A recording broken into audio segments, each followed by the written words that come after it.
أعوذ بالله من الشيطان الرجيم.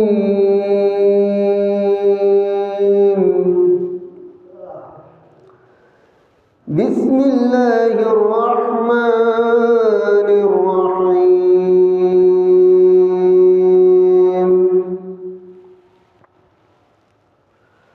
النبي أولى بالمؤمنين من أنفسهم وأزواجه أمهاتهم.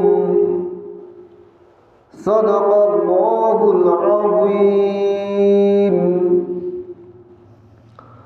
وصدق رسوله النبي الحبيب الكريم.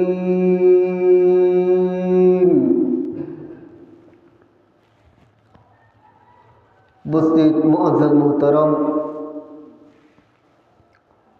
सामिईन, आशिकीन, आशिक रसूल, गुलामाए रसूल,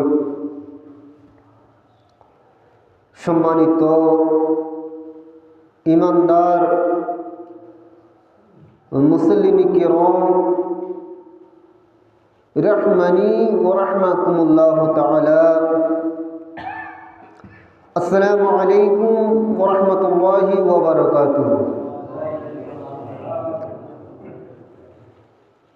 अल्लाह पाक रब्बुल आलामीনের দরবারে অফুরন্ত অপরিসীম বেশুমার শুকরিয়া আদায় করছি যে আল্লাহ পাক রব্বুল আলামিন আমাদেরকে হায়াত দিয়ে সুস্থ রেখে ভালো রেখে দয়া করে মায়া করে মুহাব্বত করে আজকে জুমার দিন মসজিদের মধ্যে এসে আল্লাহর দরবারে সিজদা দেওয়ার তৌফিক দান করেছেন। এর শুকরার্থে মহান আল্লাহ পাক রব্বুল আলামিনের দরবারে উচ্চ আওয়াজ বলুন আলহামদুলিল্লাহ। এবং সাথে সাথে রাসূল করিম সরওয়ার কায়নাত তাজদার মদিনা মুহাম্মদুর রাসূলুল্লাহ সাল্লাল্লাহু আলাইহি ওয়াসাল্লামের নূরানি কদম শরীফে অসংখ্য অপরিসীম বেশুমার দরুদ সালাম পেশ করছি, দরুদ সালাম জানাচ্ছি। আল্লাহ পাক রব্বুল আলামিন আমরা গুনাহগার নাপাক জবানে আল্লাহর মাহবুব সাল্লাল্লাহু আলাইহি ওয়াসাল্লামের উপর যে দরুদ সালাম পেশ করেছি হায়াতে জিন্দগির মধ্যে সবগুলোর ভুল ত্রুটি ক্ষমা করে দিয়ে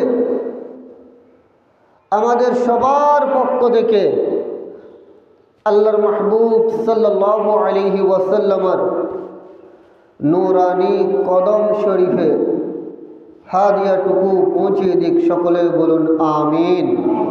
আর একটু আওয়াজ দিয়ে বলুন আমিন। প্রিয় মুসলিম কিরাম, ইমানদারগণ, খুদ্দওয়ালা কুরআনুল কারীম থেকে যে আয়াতে কারিমা এনেছেন সূরা আহজাবের 6 নম্বর আয়াত। আমি গুনাহগার এই আয়াতে কারিমা তেলাওয়াত করেছি বরকতার সংক্ষিপ্ত সময়ের মধ্যে। আল্লাহ পাক রব্বুল আলামিন যদি তৌফিক দান করেন দিয়ে একটি আলোচনা করব।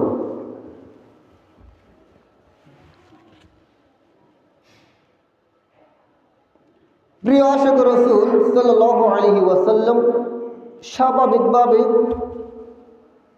দেখা যায় প্রতিটি কিছুর আল্লাহ সৃষ্টির মধ্যে যা সৃষ্টি করেছেন সব কিছুর প্রাণ আছে। দেখা যায় প্রাণ আছে না? ইনসানের প্রাণ আছে। এই যে আমাদের পাশে তরুলতা, বৃক্ষলতা যা কিছু আছে সব কিছু প্রাণ আছে। কারণ আল্লাহ পাক রব্বুল আলামিন কুরআনুল কারীমের মধ্যে বলেছেন, ইসাব্বিহু লিল্লাহি মা ফিস সামাওয়াতি ওয়াল আরদ, আসমান এবং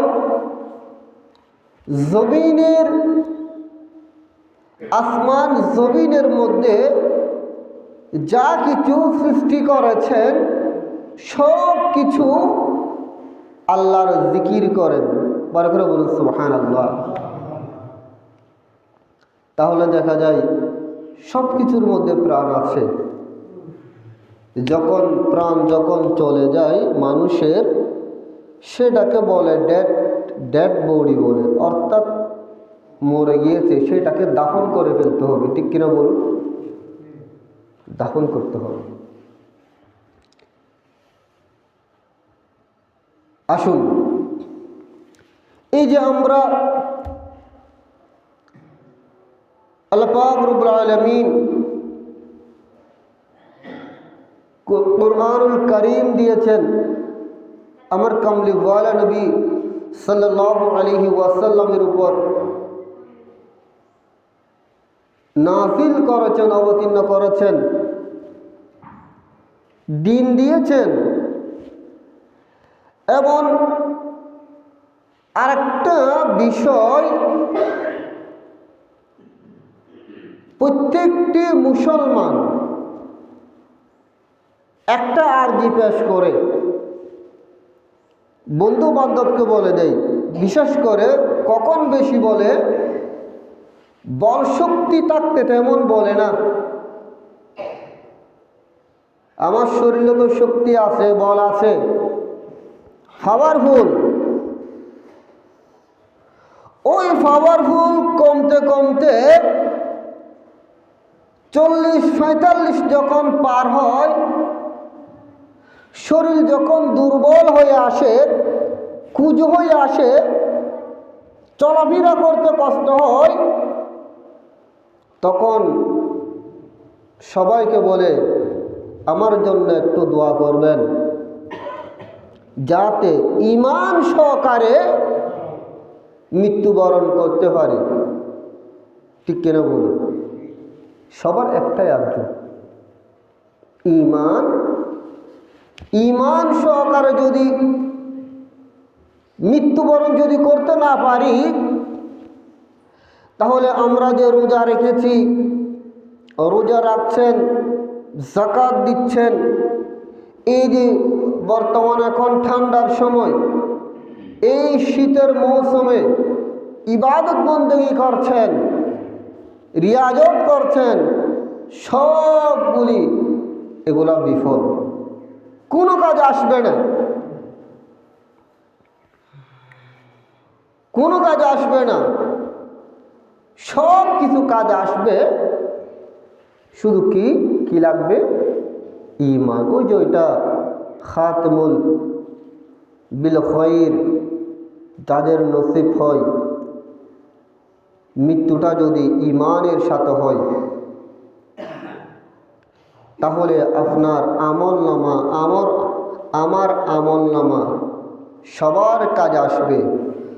আর যদি বিল খায়র যদি নসিব না হয়, তাহলে আপনার আমার কোনো আমলনামা কাজ আসবে না। প্যারা হাজরিন, সব কিছুর মূল, নামাজের মূল, ইবাদতের মূল, ওই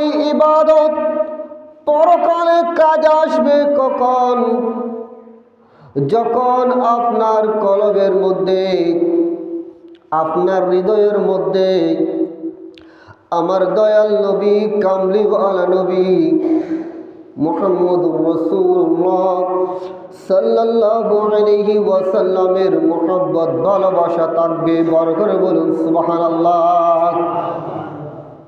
এই কারণে আল্লাহর প্রিয় হাবিব সরওয়ারে কায়নাত মুহাম্মদুর রাসূলুল্লাহ সাল্লাল্লাহু আলাইহি ওয়াসাল্লাম আজ হতে ১,৫০০ বছর পূর্বে নবুয়তের জামানে ইরশাদ করেছেন। হযরতে আনাস রাদিয়াল্লাহু তাআলা আনহু হতে হাদিস শরীফ বর্ণিত হয়েছে। আমার নবী বলেছেন, আন্না রাসূলুল্লাহ সাল্লাল্লাহু আলাইহি ওয়াসাল্লাম লা ইউমিনু আহাদুকুম হাত্তা আকুনা আহাব্বা ইলাইহি মিন ওয়ালিদিহি ওয়া ওয়ালাদিহি ওয়ান নাসি আজমাইন। বড় করে বলুন সুবহানাল্লাহ। আমার নবী বলেছেন, তোমরা মুমিন হবে না, ইমানদার হবে না যতক্ষণ পর্যন্ত আমি নবীকে তোমাদের পিতা থেকে, তোমাদের সন্তান থেকে, তোমাদের মা বাবা থেকে, সব কিছু থেকে আমি নবীকে যতক্ষণ পর্যন্ত মহব্বত করবে না, ভালোবাসবে না, এতক্ষণ পর্যন্ত তোমরা ঈমানদার মুমিন হবে না। বরকর বলুন সুবহানাল্লাহ। এই কারণে বোঝা যায় প্রত্যেক কিছুর একটা মজা আছে, একটা কি আছে, একটা মজা আছে, একটা স্বাদ আছে। তো আমার নবী বলেছেন যে স্বাদ লজিজ সুস্বাদু, ঈমানের সুস্বাদু কি? আমার রাসূল বলেছেন, ওই ব্যক্তি ঈমানের স্বাদ পাবে, ঈমানের মজা পাবে। ঈমানের স্বাদ কিসের পাবে?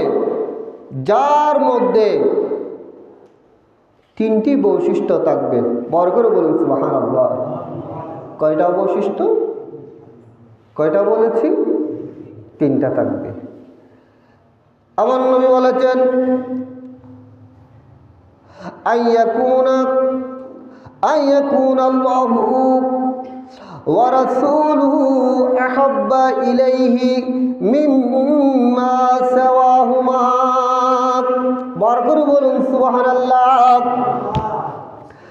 আমার নবী বলেছেন, তর মধ্যে একটা হলো সব কিছু থেকে আমার নবী আল্লাহ এবং আল্লাহর রাসূলকে মুহাব্বত করতে হবে। কাকে মুহাব্বত করতে হবে?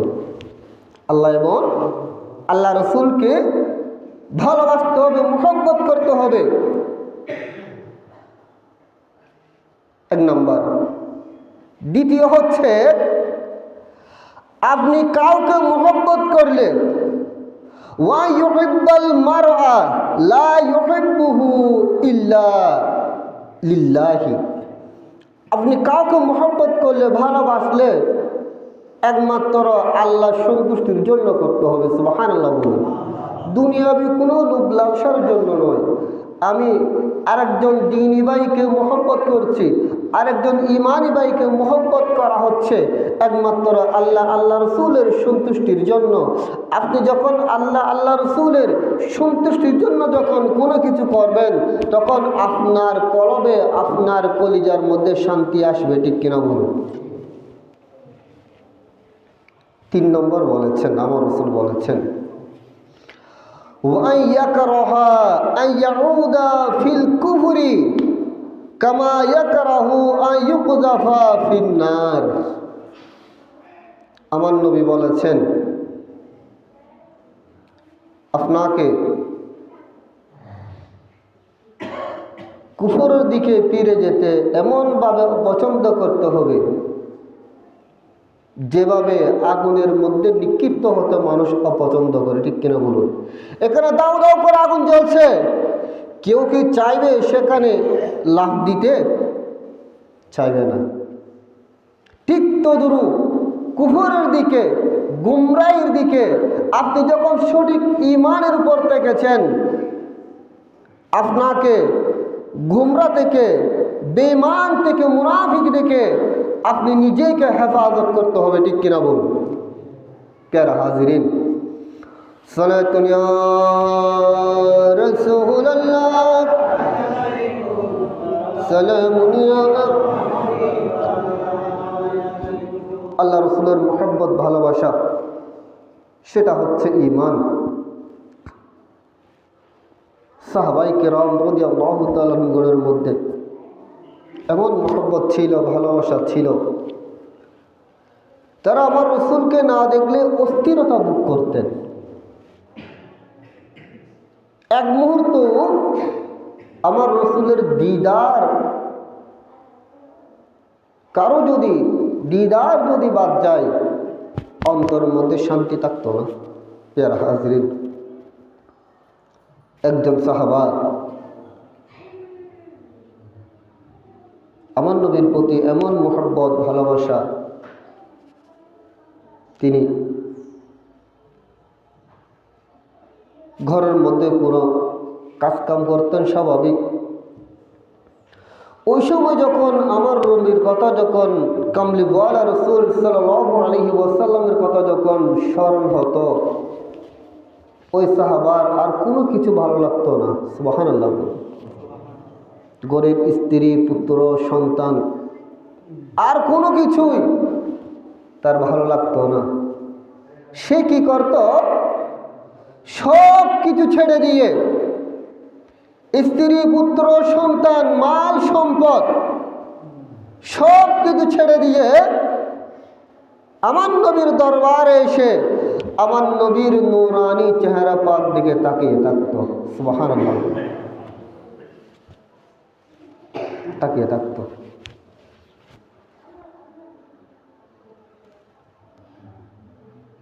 এরকম একজন সাহাবা আমার নবীর দরবারে এসেছেন। হাদিসে পাকের মধ্যে এটা রওয়ায়াত হয়েছে,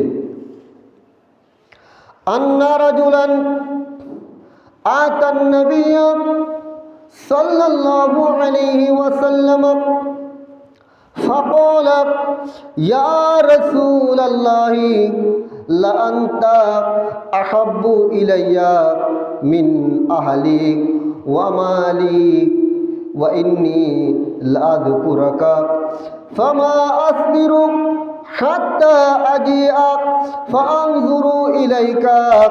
বরকর বলুন না সুবহানাল্লাহ। ওই ব্যক্তি আমার নবীর দরবারে এসেছেন।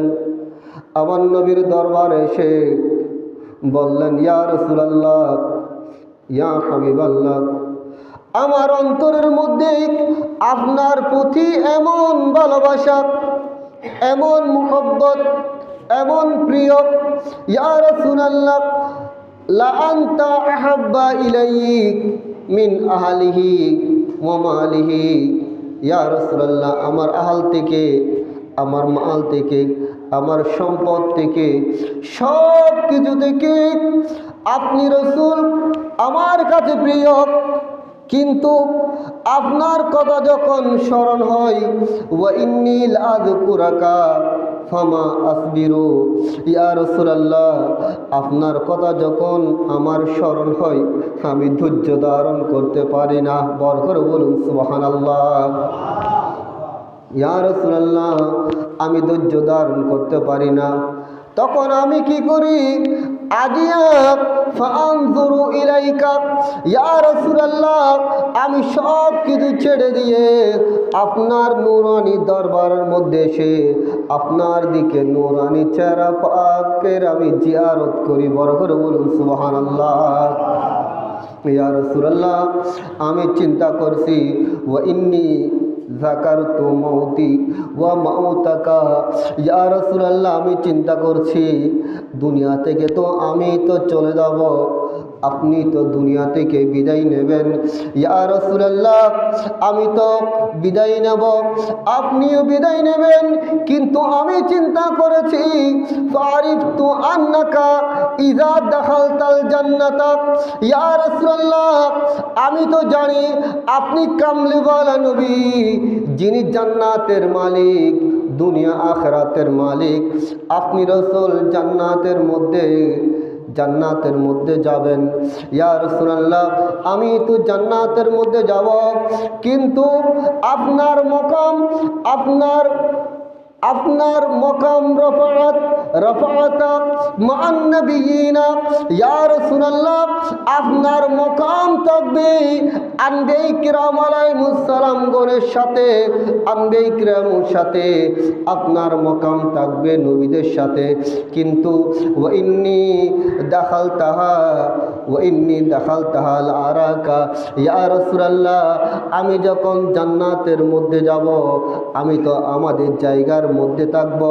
আল্লাহ পাক রব্বুল আলামিন আমাদেরকে যেখানে দেয় আমরা সেখানে থাকব, কিন্তু ওই জান্নাতের মধ্যে আমি যখন আপনাকে দেখব না, ওই সময় আমার কি অবস্থা হবে সেটা চিন্তা করতেছি। বড় করে বলুন সুবহানাল্লাহ। আর একটু বড় করে বলুন সুবহানাল্লাহ। প্যারা হাজিরিন, একটু করে চিন্তা করুন সাহাবায়ে কেরাম রাদিয়াল্লাহু তাআলা আনহুগণ কেমন আমার নবীর প্রতি মহব্বত ছিল, ভালোবাসা ছিল। দুনিয়াতে চিন্তা করছে, দুনিয়ার মধ্যে কোনো কিছু সমস্যা হলে সব কিছু ছেড়ে দিয়ে আমার নবীর দরবারে চলে আসতেন। কিন্তু যখন কবরে চলে যাবে, হাসরের ময়দানের মধ্যে সব কিছু সমাপ্ত হওয়ার পর যখন জান্নাতের মধ্যে যাবে, সেখানে তো ইয়া রাসূলুল্লাহ আপনার সাথে দিদার হবে না। সেই বিচ্ছেদটা আমি কিভাবে সহ্য করব? বড় করে বলুন সুবহানাল্লাহ। চিন্তা করতেছেন প্রিয় হাজরিন?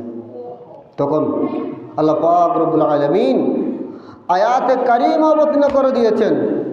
ফাআনজালাল্লাহু তাআলা ওয়ামান ইউতি'িল্লাহ ওয়া রাসূলাহু ওয়ামান ইউতি'িল্লাহ ওয়ার রাসূল ফাউলাইকা মা'আল্লাযীনা আন'আমাল্লাহু আলাইহিম মিনান নাবিয়্যিনা ওয়াস-সিদ্দীকিনা ওয়াশ-শুহাদা'i ওয়াস-সালিহিন। বরকত বলুন সুবহানাল্লাহ। তখন আল্লাহ পাক রব্বুল আলামিন এই আয়াতে কারিমা অবতীর্ণ করে দিয়েছেন। প্যারা হাজিরিন, আপনারা খেয়াল করে দেখুন সাহাবায়ে কেরাম রাদিয়াল্লাহু তাআলা আনহুমগণের কলিজার মধ্যে আমার নবীর মহব্বত কীরকম। সুবহানাল্লাহ বলুন। এটা আমাদেরকে শিক্ষা দিয়েছেন। আমার কামলিওয়ালা নবীর উম্মত, কিয়ামত পর্যন্ত তোমরা যারা আসবে, তোমাদের কলিজার মধ্যে আমার নবীর মহব্বত রাখো। আমার নবীর মহব্বত রাখলেই তোমাদের দুনিয়া এবং আখিরাতের মধ্যে কামিয়াবি নসিব হবে। বরকত বলুন সুবহানাল্লাহ। যারা হাজিরিন, না হয় কোনো কামিয়াবি নসিব নেই। মাদারিজ নবুওয়াত কিতাবের মধ্যে এনেছেন আমার নবীর সাহাবা একজন শিবা ইবনে উসমান, তার আব্বাজান প্যারা হাজিরিন বদর যুদ্ধের মধ্যে মুসলমানদের হাতে শহীদ হয়েছে। এখন তার অন্তরে ধাও ধাও করে আগুন জ্বলছে প্রতিশোধ নেওয়ার জন্য। নাউযুবিল্লাহ, আমার নবীর কাছ থেকে প্রতিশোধ নেওয়ার জন্য। একটা কাফেলা যখন আমার নবীর কাছে এসেছেন হুনাইনের সময়, ওই কাফেলার সাথে শিবা ইবনে উসমান এসেছেন। তার হাতে তলোয়ার ছিল। তিনি বলেছেন, সবাই যদি রাসূল করিম সাল্লাল্লাহু আলাইহি ওয়াসাল্লামের ইতাআত করে মেনে নেয়, আমি মেনে নেব না, আমি আমার বাবার পূর্বপুরুষের প্রতিশোধ নেব। নাউযুবিল্লাহ বলে এইভাবে এসেছেন। আসার পর আস্তে আস্তে সুযোগ থাকছে কিভাবে আমার নবীকে পাবে।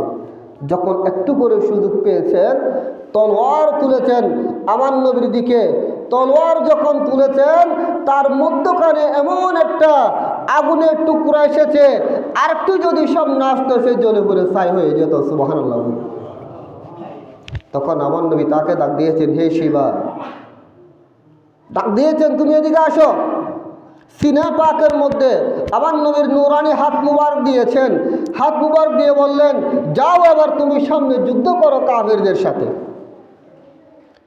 যুদ্ধ করতে যখন লাগিয়ে দিয়েছেন, তিনি এমনভাবে যুদ্ধ করছে, তিনি যুদ্ধ করতে করতে আমার রসুল পিছনে, ওই শিবা ইবনে উসমান সামনে যুদ্ধ করতে করতে যখন তাবুর মধ্যে গিয়েছেন, তিনি বলেছেন, ওয়াল্লাহি আল্লাহর কসম করে বলেছি, ওই যুদ্ধের মধ্যে আমার যদি বাবা আসতো, আমি আমার বাবার দিকে তাকাতাম না, মুস্তাফার মহব্বতের দিকে তাকিয়ে আমার বাবাকেও দুই টুকরা করে ফেলতাম। সুবহানাল্লাহ। এটা হচ্ছেন আমার নবীর মহব্বত। প্যারা হাজির, এই কারণে সময় সংক্ষিপ্ত, নবীর মহব্বত ছাড়া নামাজ কালাম কোনো কাজ আসবে না। সালাতুস সালাম, এই কারণে নবীর মহব্বতও লাগবে, নামাজও লাগবে, ঠিক কিনা বল? আফসোস লাগে সালাম পিরানোর পর হাঁড়ি হাঁড়ি হাঁড়ি হাঁড়ি যাই কই খেয়া আর কিন কোনো গরিব নামাজ নামাজ আর নো আছে নাকি নাই? আর কিন তো আর কি নজরে ফুরিব, আর জালাল মাথা দিয়ে দিন বিয়াক কি নজরে ফুরিব নামাজ। আফসোস। রসুল মোহাম্মদ তাকিলি বেশি বেশি তো নামাজ আদায় গরম করিব। 5 মিনিট সময় লাস্ট দিয়ে রে আল্লাহ রসুল একবার সালাম দিয়ে রে জীবন লাস্ট সালাম ইতকুন যাই কোনো বিশ্বাস আছে না? আখের উগ্র সালাম ইয়া রাসূলুল্লাহ, অনুরুগ্য আখের উগ্র সালাম দিয়ে রে যাচ্ছি। অত এই বেরুসিলেই আল্লাহ পাক রব্বুল আলামিন আর যাবতীয় ইবাদত বন্দেগী আল্লাহ কবুল করবে, ঠিক কিনা হন না? আল্লাহ পাক রব্বুল আলামিন আর প্রত্যেকের কবুল করবে এখনো হন না, আমিন। এবং নামাজ সম্পূর্ণ আদায় করিয়ে রে কিয়াম মিলাদ মুনাজাত করিয়ে রে মসজিদ উত্তুন জায়গাল্লাহ তৌফিক দান করবে এখনো হন না, আমিন। ওয়া আখিরু দাওয়ানা আলহামদুলিল্লাহি রাব্বিল আলামিন। আসসালামু আলাইকুম ওয়া রাহমাতুল্লাহ।